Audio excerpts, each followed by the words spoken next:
So I'd like to talk about yung nabanggit kanina when it comes to imposter syndrome. Nabanggit kasi.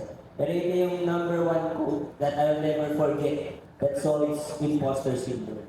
Only imposters don't have imposter syndrome. So if you think na meron kayong imposter syndrome, it means you are real and hindi kayo nagpapanggap and you are an authentic and a genuine person. You're a real person kasi if you're an actual impostor, you will not be thinking about having an imposter syndrome. So, the first mindset shift that I'd like to share with you today that has helped my students din. Kasi I've trained over 90 to 20 plus thousand students. Some of you guys are here. I've always taught one thing with you at the end of the session.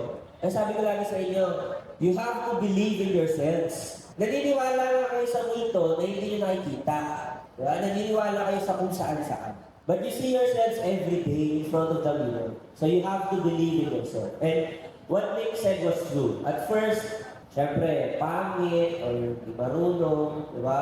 You'll be embarrassed. And that happens for everyone. Lalo na nag-start na magaling, or na nag-start na mahusay na. But I'm sure, all of them, lahat na nag-start, there was a phase na embarrassed sila sa sarili nila, pero they just pushed. So don't worry, marami pang embarrassments that will come in the future. No? So, masanay ka.